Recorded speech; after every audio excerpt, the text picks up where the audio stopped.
Halo semuanya, kita akan berkunjung ke Bank Museum Indonesia. Dan kita mulai dari stasiun. Perkenalkan nama saya Sofia. Saya Farel. Saya sudah ngomong sama.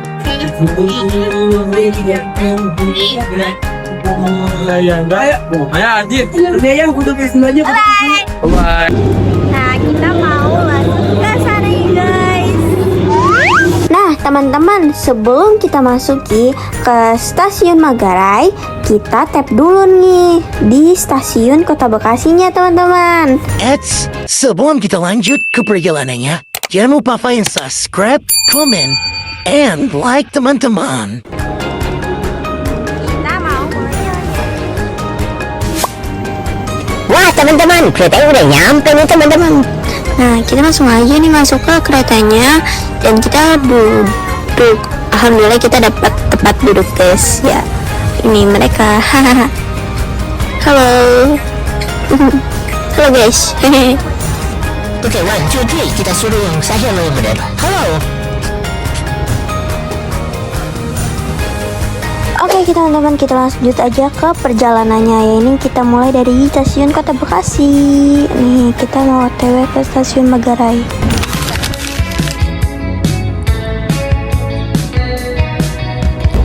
Halo semuanya, sekarang kita sedang berhenti di stasiun Matraman.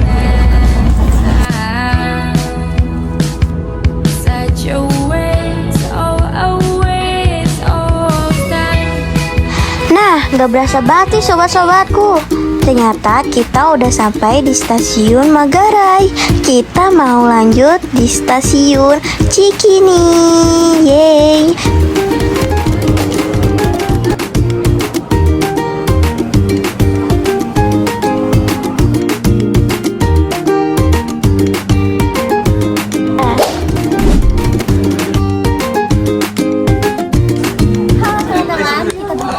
Sampai di stasiun Manggarai. Kita akan menuju ke Jakarta Kota. Nice. Itu ada beberapa ikon unik di kita, yaitu nice. Halo semuanya. Dan kita dengarkan artis kita yaitu Nunul. Dia ingin menyanyi. Nasi jagung sampai tua, sampai nenek trio macam tetap. Lu baca apa? Dilarang ada pengamen. I am the one, the way your son don't need a gun to get. Oke. Kita di sini dilarang membawa senjata jenis apapun. Nah, kita masuk gerbong di khusus wanita guys. Jadi kita terpisah sama yang lain. Nah, kita udah sampai. Oh my god, nggak nyangka ternyata kita udah nyampe. Nggak kerasa banget ya kan? Sunday morning, I walk Di Jakarta Kota. Yeay. Halo guys, kita baru aja sampai di stasiun Jakarta Kota. Lanjutnya, Bank Indonesia. guys. Yeay, kita jalan sebentar karena bentar lagi kita mau nyampe ke museumnya karena nggak jauh banget dari Museum Bank Indonesianya, teman-teman. Di sini bayar pintu keluarnya yaitu 4.000. Jadi total masuk keluarnya Rp8.000. Kalau kita udah nemu air terjun seperti ini berarti tandanya udah mau nyampe. Ini dia Museum Bank Indonesia. Yeay. Hai historians, welcome back di Histotrip, vlog sejarah paling asik dari Historis Project. Hari ini kita lagi ada di salah satu spot legendaris Jakarta nih, yaitu di Museum Bank Indonesia. Tempat ini menyimpan sejarah tentang sistem keuangan Indonesia dari zaman Nusantara hingga zaman modern loh. Penasaran nih di dalamnya kayak apa? Ikut jelajahin bareng kita yuk! Yuk.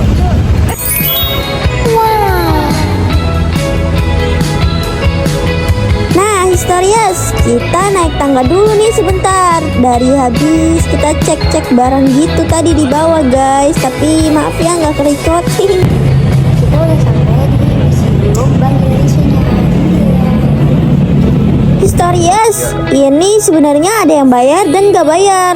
Karena yang gak bayar itu yang membawa kartu pelajar. Yang bayar itu dikenai 5.000 rupiah guys. Nih dia, yeay. Itu yang warnanya beda karena ada beberapa yang gak bawa kartunya guys. Nah, kita dicek dulu nih kartunya nih untuk masuk ke Museum Bank Indonesia-nya. Yeay. Kalian kepo kan isinya apa aja? Tonton intros aja Misterius. Karena kita akan menjelaskan isi yang ada di dalam Museum Bank Indonesia-nya. Dan yang seperti Misterius bisa lihat nih, ada pinjam-pinjaman penghargaan yang terdapat di Museum Bank Indonesia-nya Misterius. Nah, ini penampakan yang ada di dalam Museum Bank Indonesia-nya. Dan kita akan menjelaskan isi museumnya. Di hadapan kita ada 12 ruang kasir yang telah berfungsi sejak zaman Deya Kasebak. Ruang kasir tersebut tetap digunakan Bank Indonesia sejak 1953 hingga sekitar 1975. Ruangan ini untuk menerima penyetoran dan melakukan pembayaran dalam uang Nah, tunai. kita lanjut aja masuk ke dalamnya lagi. Ini ada dalamnya lagi loh guys ya. Itu baru awal aja guys, yang tadi penjelasan kasir. Nah teman-teman, bisa kalian lihat di depan layar kalian banyak sekali menggunakan sistem barter. Nah, sistem barter ini digunakan oleh para pedagang dari berbagai negara ke pelabuhan-pelabuhan, merupakan pusat-pusat perdagangan pada waktu itu. Nah, salah satu di Sundan Kelapa. Sundan Kelapa itu menghadirkan berbagai macam komunitas dari belahan Nusantara. Nah, mulai dari apa aja sih? Ada lada, ada pala, panili, kayu manis, dan cengkeh. Berbagai simbol kemakmuran dan perdagangan di masa lalu. Kalian bayangin nih Historia, spice-nya atau spice-nya ataupun juga rempah-rempah dari kita kayak lada. Contoh kita ambil kecil kayak lada tuh 1 mangkok. Nah, itu setara dengan 7 ekor sapi, dan itu kalau ditukar atau dibeli pakai apa kak barternya? Itu pakai emas batangan ya teman-teman.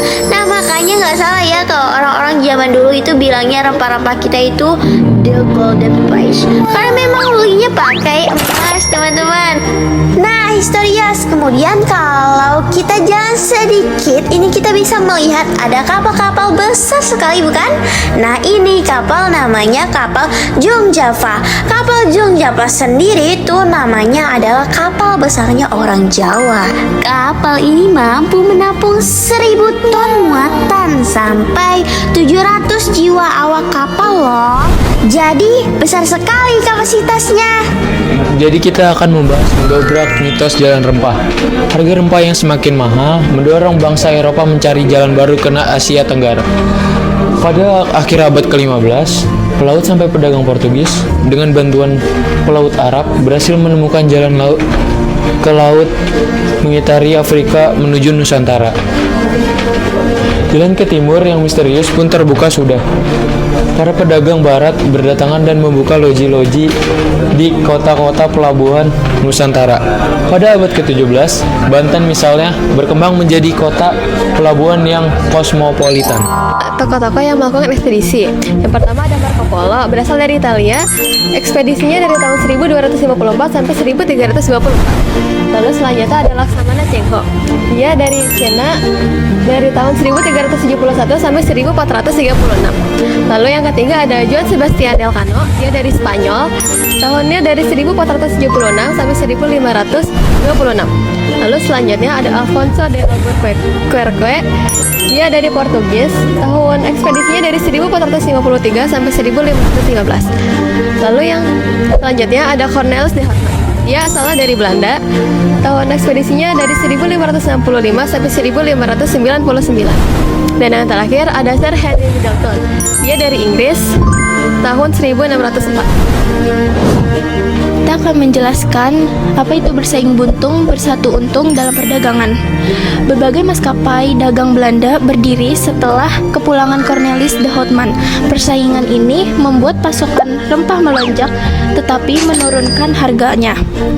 Pada 1602, semua maskapai disatukan ke dalam Verenigde Oost-Indisch Company atau Persekutuan Dagang Hindia Timur, dipimpin oleh Heren.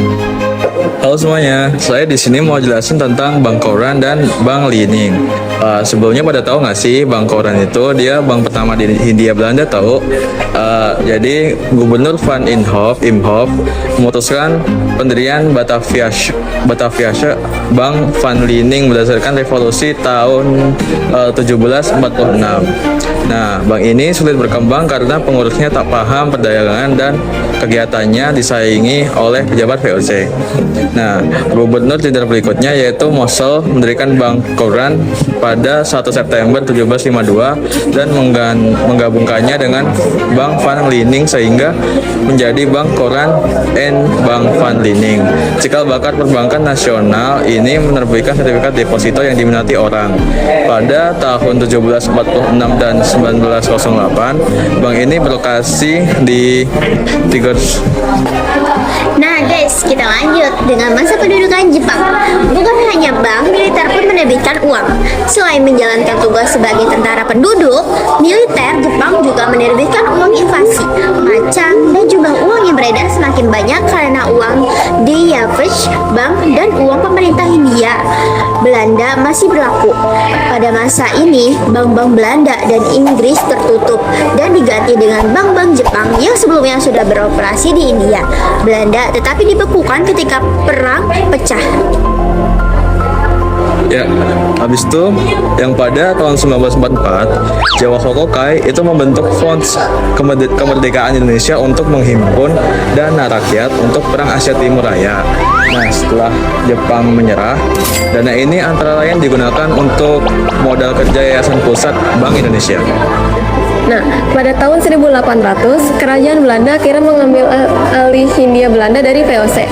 Gubernur Jenderal Johannes van der Bos menerapkan tanam paksa untuk mengisi kas negara yang terkuras karena perang Jawa.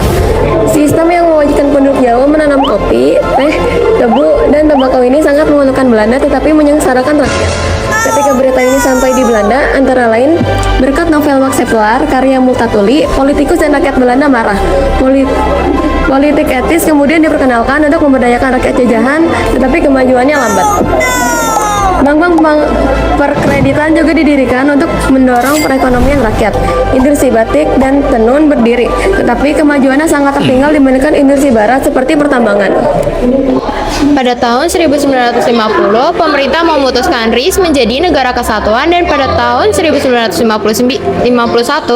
saham DJB dibeli. Konsolidasi ekonomi menjadi tujuan utama karena beratnya masalah. Yang pertama, produktivitas rendah, devisi langka, bahkan konsumsi tak cukup dan inflasi melaju. Pada Maret tahun 1950, pemerintah mengambil langkah drastis yaitu menyehatkan uang. Caranya, uang kertas digunting dua, yang sebelah disetorkan ke bank dan ditukar obligasi, sementara yang sebelah lagi masih bisa dipakai dengan nilai setengahnya. Tindakan ini dikenal sebagai gunting Jafrudim. Revolusi fisik pada tahun 1945 sampai 1949. Uang berlimpah, nilainya rendah. Negara kesatuan terbelah menjadi dua. Perekonomian kacau karena pertempuran 4 tahun antara Indonesia dan Nica. Kedua pihak sama-sama menjalankan kebijakan pembiayaan defisit. Nica mengeluarkan uang kertas Nica dan RI mengeluarkan uang ORI, Oweng Republik Indonesia, yang hanya beredar di Jawa dan Madura. ORI daerah atau Orida yang beredar di Banten dan Sumatera dan uang daerah lainnya. Halo semuanya, di sini saya akan menjelaskan tentang ORI dan Orida. Nah, ORI itu uang Republik Indonesia dan Orida adalah uang Republik Indonesia daerah. Nah, ORI itu mulai berlaku pada Oktober tahun 1946. Pecahan pertamanya adalah 100 rupiah. Nah, berbagai masalah langsung menghantamnya itu, termasuk termasuk sulitnya pengedaran, maraknya pemalsuan, dan terganggunya percetakan uang. Selain itu, kebutuhan akan pecahan kecil jauh melampaui uang yang tersedia. Suasana perang menyulitkan peredaran ori sehingga di beberapa wilayah terbitlah orida, yaitu uang Republik Indonesia daerah. Orida itu seperti mandat, bon pasar, dan bon beras serta cek. Pada konvensi meja bundar pada akhir 1949 menghasilkan negara RIS Republik Indonesia Serikat dengan DJB sebagai bank sirkulasi. Uang RIS pun dicetak dan berlaku sebagai alat pembayaran yang sah menggantikan ori dan orida. Dilanjut dengan metafor masa logo Bank Indonesia. Nah, logo Bank Indonesia berakar pada logo Diafus Bank dan telah mengalami proses metaformasa yang panjang serta berliku dari tahun 1953 sampai 2005. Logo Bank Indonesia sudah mengalami 7 kali perubahan nih, dari 1870 sampai 2000. Nah, diawali berdirinya logo Bank Indonesia mengadaptasi logo Diafus Bank dengan mengubah huruf J menjadi huruf I. Nah, tanpa mengubah unsur lainnya ya teman-teman. Nah, seiring dengan perkembangan zaman dengan pertimbangan estetik dan citra bank sentral yang diembannya, logo Bank Indonesia diubah menjadi solid, tegas, dan berwibawa seperti yang kita lihat sekarang ini, teman-teman. Logo Diafus Bank di atas ini bukanlah logo resmi, melainkan logo-logo yang muncul pada uang-uang terbitan Diafus Bank. Logo Bank Indonesia sampai akhir 1980-an juga merupakan logo yang tampil pada uang-uang terbitan Bank Indonesia. Dan bukan merupakan logo resmi ya. Baru 3 logo yang terakhirlah sejak 1990-an yang digunakan juga sebagai logo korporat. Di sini saya akan menjelaskan sejarah lahirnya Bank Indonesia. Yang pertama pada tahun 1828 berdirinya DJB. The Javas Bank atau DJB berdiri atas perintah Raja Willem sebagai solusi permasalahan ekonomi di Hindia Belanda usai kebangkrutan VOC. Selanjutnya pada tahun 1828 sampai 1942 era di Javas Bank. DJB berfungsi sebagai bank sirkulasi di wilayah Hindia Belanda. Kantor cabangnya tersebar di 22 kota di Hindia Belanda. Dan setelah saya teliti, ternyata dia tidak membuka 22 cabang di Hindia Belanda, namun membuka beberapa kantor cabang baru di kota-kota besar. 10 kantor di Jawa, 8 di Sumatera, 2 di Kalimantan, dan 2 di Sulawesi. Selanjutnya, 1942. Pemerintah pendudukan Jepang melikuidasi atau DJB, lalu mendirikan Nanpo Kaihatsu Ginko atau NKG sebagai bank sirkulasi. Mereka mengedarkan uang invasi seri di Japan's Rangering 1942. Seri Dai Nippon Teikoku Seihu pada tahun 1943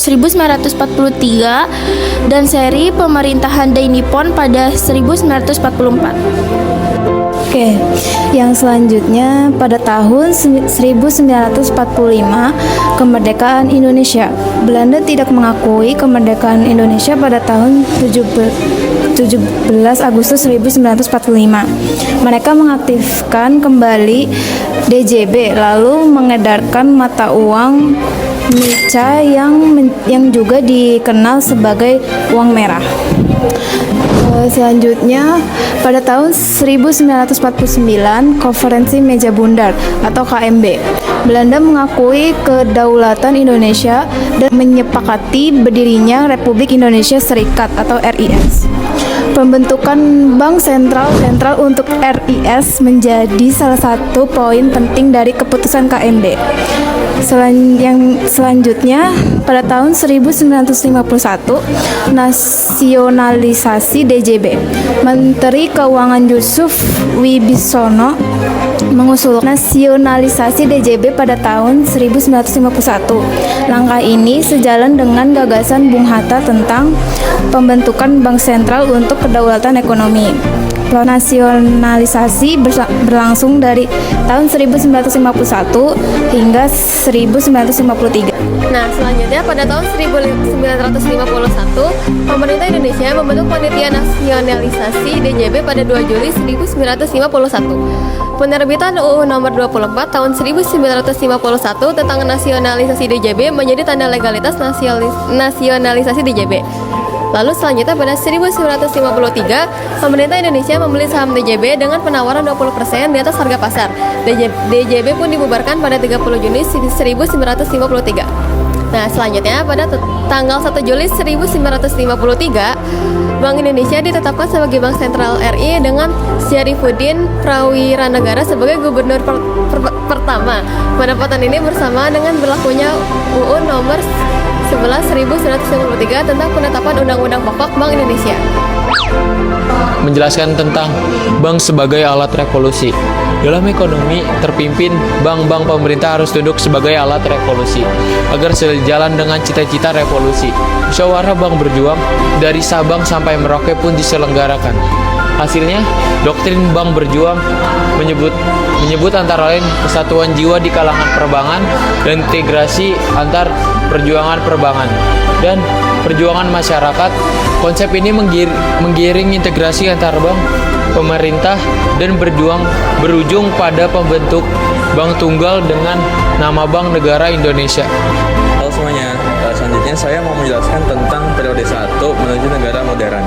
Nah, pada tahun 1953 sampai 1959, nah posisi BI yaitu Bank Indonesia itu sangat penting di Republik yang sangat muda. Nah, tugas BI itu mengatur nilai rupiah, menyelenggarakan peredaran uang, serta memajukan urusan kredit dan perbankan. Selain itu, Bank Indonesia wajib membantu menutup defisit anggaran. Ia melakukan melalui pemberian pinjaman uang muka dengan cara mencetak uang. Pimpinan Bank Indonesia terdiri atas Dewan Moneter, Direksi Bank Indonesia, dan Dewan Penasihat. Nah, di keadaan negara, Indonesia itu masih sangat muda pada tahun segitu. Pemberontakan masih meletus di berbagai wilayah, politik bergejolak tanpa henti, dan perekonomian berjalan di tempat. Ekspor masih bergantung pada produk primer seperti karet dan minyak bumi. Keuangan pemerintah pun defisit besar. Di tengah suasana seperti ini, Bank Indonesia dibentuk dan langsung mengemban amanat penting. 2. Membangun sikap kebangsaan. Membangun etalase merupakan fondasi. Pemerintah menginginkan Indonesia memiliki kepribadian kuat dengan menekankan pada nation and character building. Sayangnya, dalam periode ini pembangunan ekonomi agak terabaikan. Indonesia juga menjalankan politik konfrontasi, akibatnya perekonomian morat-marit dan terjadi hiperinflasi. Meskipun demikian, proyek mercusuar yang dibangun pada era ini menjadi kebanggaan Indonesia hingga kini. Pada periode 4, globalisasi ekonomi, hilangnya batas negara. Pada Januari 1985, pembayaran untuk jual beli surat berharga pasar uang dapat dilakukan melalui clearing yang diselenggarakan oleh BI. Lembaga keuangan bukan bank diberi kesempatan ikut clearing. Dalam aturan sebelumnya, penyerahan, pengembalian, dan penyelesaian hasil warkat clearing dilakukan pada hari yang sama. Dalam ketentuan baru 1986, penyerahan warkat clearing dilakukan pada sore hari, sedangkan pengembalian dan penyelesaiannya dilakukan pada keesokan pagi harinya untuk memberi kelonggaran waktu kepada bank. Namun, agar tidak merugikan nasabah, tanggal valuta transaksi sama dengan tanggal warkat setoran dikeliringkan. Pada Mei 1988, clearing lokal di kota-kota besar diotomasikan. Sistem otomasi clearing ini diterapkan secara penuh di Jakarta pada Juni 1990. Menyusul kemudian di Surabaya, Medan, dan Bandung. Untuk daerah lainnya ditetapkan clearing lokal secara semi otomasi mulai Maret 1993.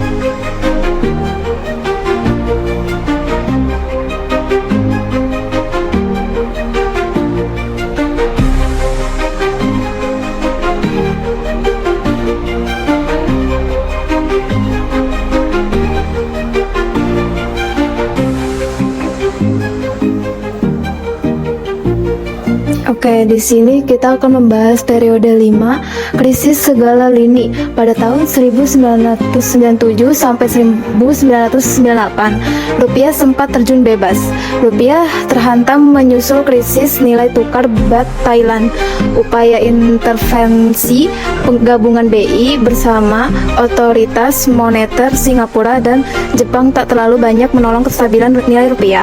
Modal asing ditarik, spekulasi di pasar uang dan pasar valuta asing marak. Rupiah makin terpuruk setelah kerusuhan Mei 1998.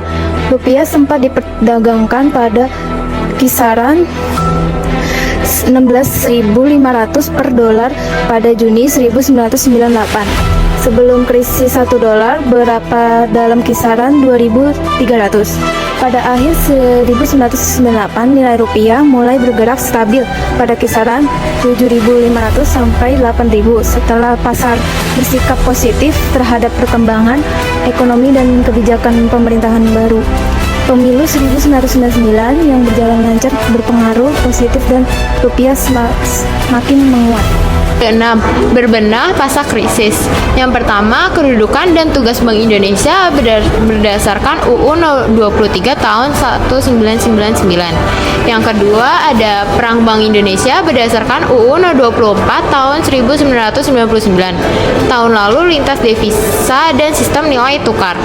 Yang ketiga, ada berbenah dengan arsitektur perbankan Indonesia.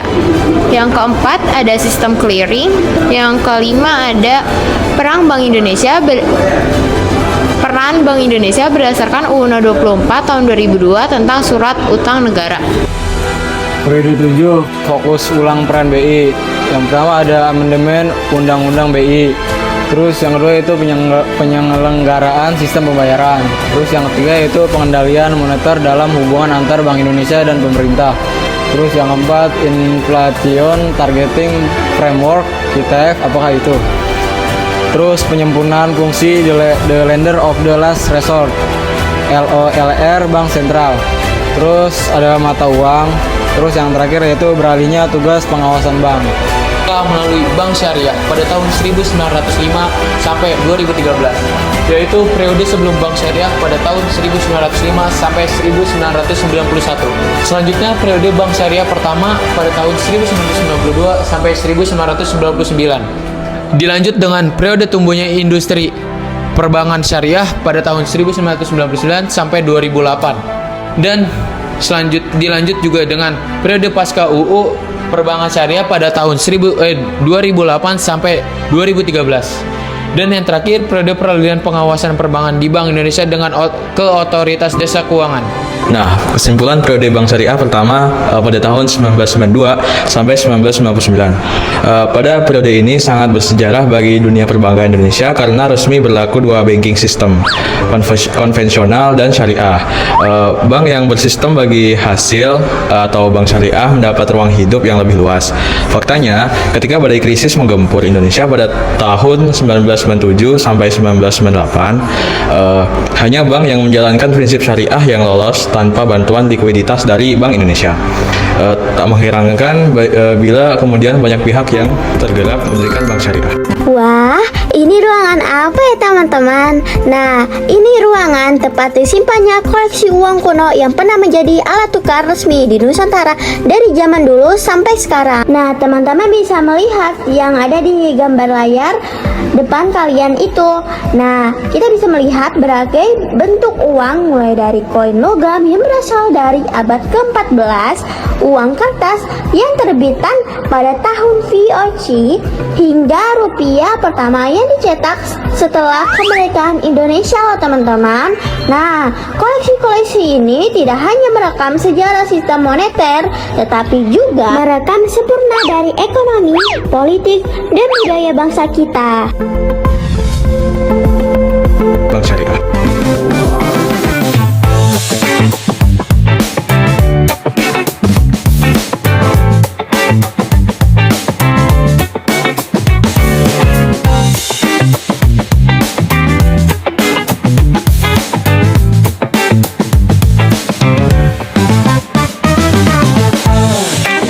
Nama saya Aris Marsiana dari Sekolah SMA Widya Nusantara. Saya lagi ada kunjungan ke museum ini. Kakak bersedia tidak untuk diwawancara sedikit? Bersedia. Boleh. Pertanyaan pertama, gimana sih Kak kesan pertama masuk museum ini? Kesan saya pertama masuk ke Bank Indonesia ini cukup menarik, bagus tempatnya juga estetik banget, terus cukup menarik dan keren. Kayak yang kedua, bagian mana yang paling bikin menarik atau bikin penasaran? Bagian ruang direksi. Iya, itu aja. Kalau menurut kakak, anak muda zaman sekarang perlu nggak sih belajar sejarah lewat museum kayak gini? Perlu. Ya perlu, karena zaman sekarang kan banyak banget generasi sekarang nggak tahu tentang sejarah. Sejarah itu kan cara kita untuk mengingat perjuangan pahlawan-pahlawan kita di masa lampau. Terima kasih ya Kak. Permisi Kak, perkenalkan nama saya Fidelia. Nama saya Aris Marsiana. Kami dari SMA Widya Nusantara sedang melakukan tugas sejarah kunjungan museum. Kira-kira kakak berkenan nggak untuk ditanya? Boleh. Oke. Kesan pertama kakak masuk museum ini tuh gimana sih Kak? Dari aku megah banget. Iya. Bagus. Bangunan kuno tapi dalamnya terawat, informatif. Tuh. Apakah setelah berkunjung ke sini kakak jadi mendapat pengetahuan baru? Kalau iya, tentang apa? Pasti dapat karena di sini banyak informasinya tentang sejarah Bank Indonesia, tentang uang dan lain-lainnya. Sistem keuangan di Indonesia dari awal itu gimana sih prosesnya, pembentukannya termasuk pembentukan dari BI sendiri.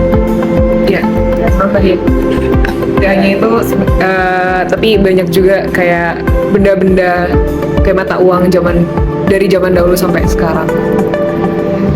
Kalau ada kesempatan, apakah kakak ingin berkunjung lagi ke museum ini? Terus mengapa? Mau-mau aja sih. Iya, mau-mau aja. Soalnya sekalian ngadem. Mungkin kalau sama orang baru yang belum pernah kesini dan kita ngajak mereka kesini, oke sih. Tapi kalau misalkan kayak kita sendiri kesini lagi, ya enggak. Tapi kalau ada yang orang yang mau diajak, yang belum pernah kesini, mau. Ya, siap nemenin. Iya. Oke, terima kasih Kak atas waktunya. Ya. Berikut fasilitas yang ada di Museum Bank Indonesia. Ini adalah toilet atau kamar mandi yang sangat bersih dan dapat digunakan oleh pengunjung.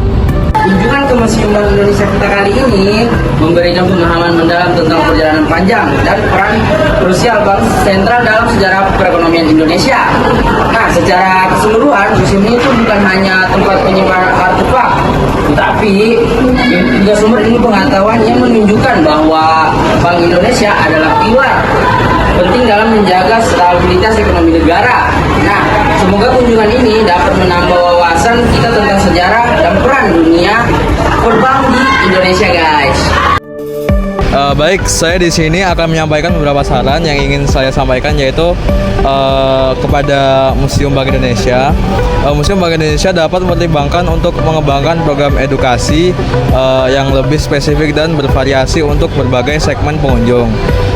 Seperti program khusus untuk siswa sekolah dasar, menengah, dan mahasiswa, serta program untuk mahasiswa masyarakat umum dan profesional. Nah, itu dia perjalanan kita menyusuri sejarah keuangan di Museum Bank Indonesia. Banyak banget hal seru dan insight baru yang kita dapetin hari ini. Semoga kalian makin sadar betapa pentingnya sistem perbankan di Indonesia. Jangan lupa buat like, comment, share, and subscribe channel Historis Project, karena kita bakal terus keliling tempat-tempat bersejarah lainnya. Sampai jumpa di Historis selanjutnya. Dadah.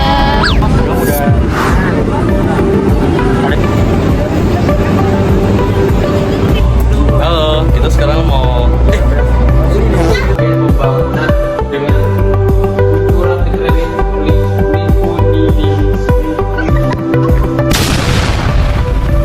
pun meluas.